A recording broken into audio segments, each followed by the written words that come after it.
I want to give you a sense of what do we mean when we talk about systems thinking, or what do I mean perhaps when I talk about systems thinking, and how is it useful? How do we actually use it to enable ourselves to align from the level of the individual all the way up to a group as a whole? Because if we don't align from the individual level up, we're going to come apart when we begin to hit tough issues going forward. So I'm going to place a bit of a contextual frame around why this became so critical for me and for my clients. I'm preaching to the choir here, so I'll do it quickly. It's like we have increasing population. I'm not closer to the mic. Yeah, it's the mic. How's that? Yeah. Sorry about that. Holler out if I mess something else up, okay? So we've got increasing population, increasing interdependence. We have increasing demands for quality of life, of course, because of the disparity and inequity in our global culture. And we have these decreasing buffers of water and soil, topsoil, and things like that. And we have these emerging, but more importantly, I think, converging issues. We've not had in our history very often the times when one issue collides with another issue. We may have had an epidemic, or we may have had an economic crisis, but to have an energy crisis and an economic crisis, or an energy crisis and a pandemic converge takes us into a whole different kind of a world. So what's beginning to happen now is we're beginning to see this emergence of complex multi-stakeholder problems, and those are the characteristics they share. They're complex. That is, if any one of us had the resources or the authority required to solve them, it would be tough to figure out how to resolve the financial situation, or how to resolve our energy problem, or climate change. It wouldn't be straightforward. And we have, and they typically require that stakeholders that never worked together before collaborate in order to solve these problems, sometimes oppositional stakeholders. So our traditional ability to solve them looks like that bottom black line. So for me, our bigger problem has been, how do we solve problems emerging at that rate? What I have discovered, though, is this delightful opportunity in all of this, that we have the opportunity to create relationship with one another and with reality. And that, for me, is the cornerstone of the work, is what's reality. Not an ideology, not a wish list, but what's physical reality. And it is knowable. And create relationship and clarity with reality and with one another through inclusion and collaboration, both on behalf of the individual. What are we seeking to achieve in good faith as individuals, but on behalf of the whole? Because in the groups I've worked with, we have so much more in common than we do in terms of differences. And then how do we bring about resilience and equity? Because that's really the only thing that's going to work long term. So in my mind, that's the opportunity here, is that the only way out of this is through it, by solving these problems to bring about resilience and equity socially, ecologically, economically, and politically. So here, if there was only one thing that I would ask people to take away from thinking about this, when I talk with clients, I don't think I ever use the word systems thinking. I simply say, we've got to get clear about 4 fundamental things if we're going to be able to accomplish anything in our work together. Number one, what's the state of reality? Like, what's physically going on in the real world? What's going on today, and what do we want to see happen in the future? If we don't agree about the physical reality, we will never get any further in our conversation. Look at climate change. It's getting hotter. No, it's getting colder. It's permanent. No, it's temporary. Until a critical mass of us got clear about that, we could go no further in our conversation. Once we're clear about that, though, then we can begin to step down to the next level, which is, okay, so what's the structure that's causing that reality? Because we have caused our reality. We cause our reality on a daily basis. And then when we're clear about the structure that causes reality, which finally, in the climate change arena, enough of us got clear that it's man-made, okay? So we got clear about the structure causing that, the burning of fossil fuels and some other things. Once we're clear about that level, then we can ask ourselves the question, okay, if that's the structure that's causing today's reality, where do we intervene in this causal structure to change that reality, to bring about the reality we seek? And once that's clear, then we can go to where most people start. I think as Gar talked about it, he's concerned about people jumping to projects too quickly, okay? Most of the groups I've come in to work with, whether it's Apple or HP or Lockheed, or whether it's REAMP or Roots of Change or the Hawaii Governor's Office of Early Learning and Education, they're starting at the structural, they're starting to try to make the changes before they even understand the system as a whole. But it's only when we have this level of agreement from the individual level through to the whole that when we step into how do we actually make those structural changes that will bring about the behavioral changes we're seeking, then we can move smoothly into that next set of steps. So I'll give you a couple of quick specific examples. How am I doing on time, Nikki? Where am I? Oh, great. So I'm going to show you something from REAMP to give you a sense of the promise of systems thinking, from Roots of Change, and then from On the Commons around the Global Water Challenge. So, sorry, let me back up. Boop. So this was the final redacted map from, sorry, reduced map, it wasn't redacted, reduced map from the REAMP work, which Jenny Curtis helped initiate along with Rick Reed from the Garfield Foundation. This was the extract after an analysis of a map that had about 160 different parts and pieces on it, all tied together in a systems map, one of which you'll see later on. But it gave us the high-level understanding of how the strategy needed to unfold. It became really clear, and I know this seems like a duh, but until we had it mapped out, we couldn't come to agreement about, well, where do we act? But once we got it all mapped out and analyzed it, it became very, very clear that we have to work on these 4 bins if we're to reduce greenhouse gas emissions by 80% by 2030. We have to focus on energy efficiency, the demand for clean, we have to reduce the demand for do dirty, and we have to retire existing dirty. And what became clear through this as well was the strategy. We couldn't go out and shut down an existing dirty power plant immediately.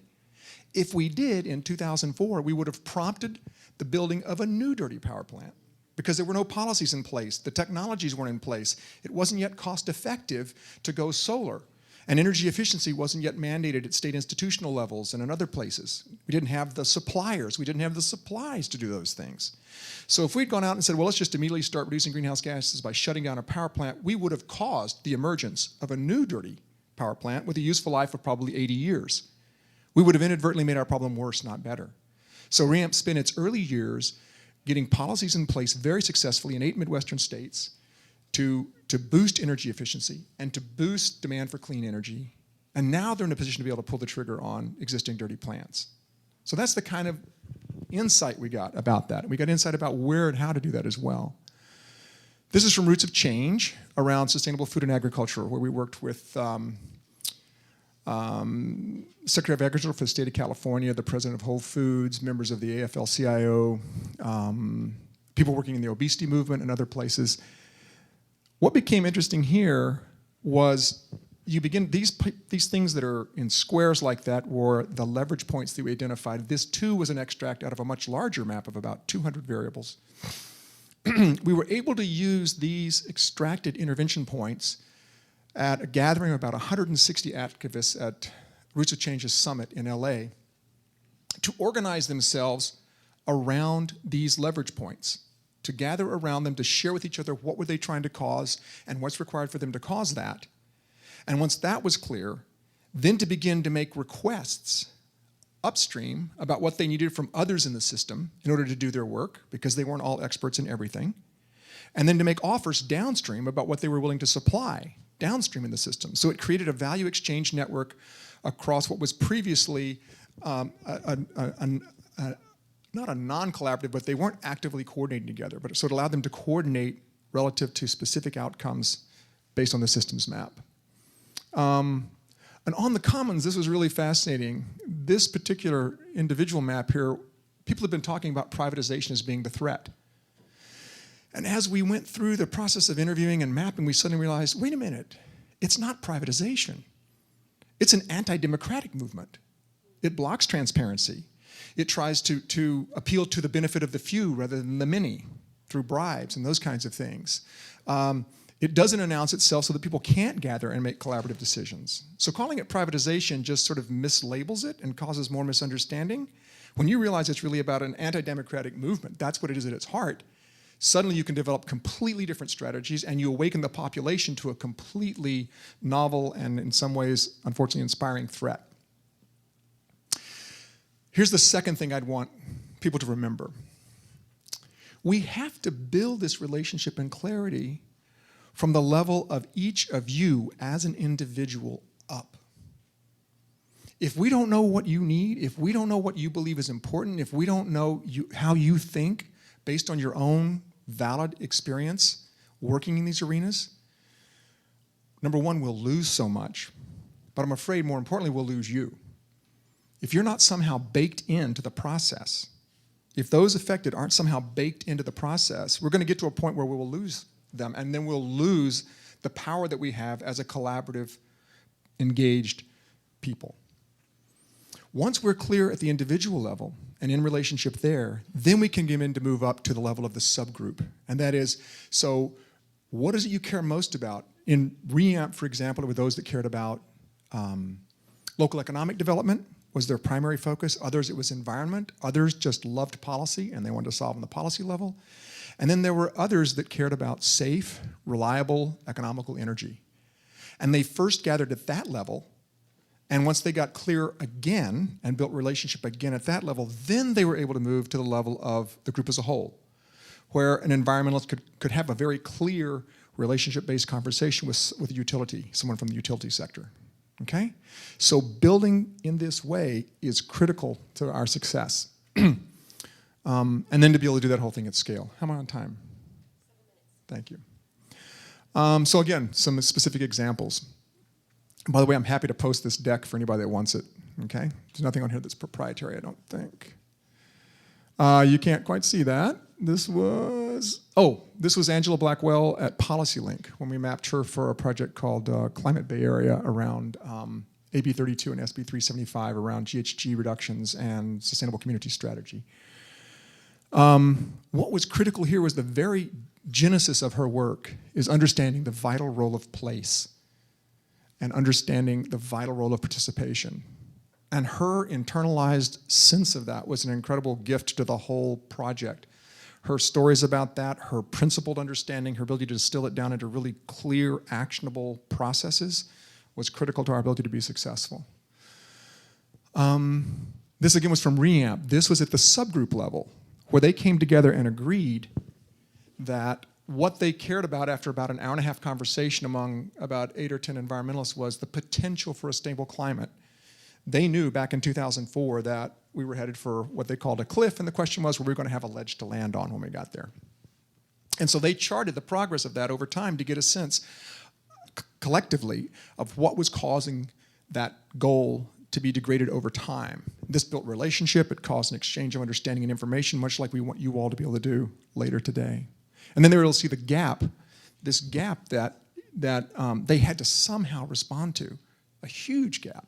And that brought up a boost of energy in the room itself that was palpable. There was an energetic shift in the room and a completely different level of commitment to solving that problem because they were solving for a goal that all of them cared about. This one you can't read at all at that level. This was global water again, but here is this understanding of that the role that privatization and misinformation plays in confusing the understanding of the reality of sustainable water. And this is part of a much larger map in which that's explained, but it helped them get the insight on like where do they really need to focus to help block the confusion and help create more understanding about reality. So applied to resilience. My belief is, and my experience is, we need to collectively become clear about the state of reality and come into relationship with one another about that and in relationship with reality itself. Human beings are uniquely designed to respond to reality. We're one of the most sensitive beings on the planet. And when we buffer ourselves from reality, we limit our human creativity. We limit our ability to respond. So though it may be harsh, getting into tight relationship with reality, my reality, your reality, coming to understand that and internalize that and sense that is critical to our ability to respond. From there, then, rigorously understanding the structure of reality. How does this thing work? There is a cause to this, and it can be mapped out. From there, where do we intervene? And then we can talk about how do we make the change. As individuals, subgroups, whole group, and at scale. How am I doing, 5 minutes? Thanks, I think we're good. All right, so what have we done so far? We've done, as Kenny said, 16 interviews. We've done individual maps, and we've created a sketch. Now, I want to be really clear here. We wouldn't be so arrogant as to say, okay, and here's the map. Now, y'all get to work. We deliberately want to be able to create an example of what would a map of what it would take to create a resilient communities network look like. And that's a very broad set of Jenny's shaking her head, she's very aware of it. It's a very broad set of parts and pieces and needs to be able to solve for the whole. So we did individual interviews with a range of people who I won't name all of them now because we've only got 4 minutes probably. All right. But they were people who really had on-the-ground experience with what it takes to do some part of a resilient community's efforts. And for each of them, we created a map, as best we could, of their mental model. So in Tom Lindsay's case, for example, with Envision Spokane, things that were really clear about the significance, the importance, the need to assert our human rights and nature's rights. Because the Constitution is designed for commerce. It's not designed for people and planet. It's illegal for us to do many of the things we want to do at the local level. Something Gar Alperovitz talks about. That we've got to confront this beast, okay? And we've got to have that hard conversation. And we have to challenge the rights of corporations.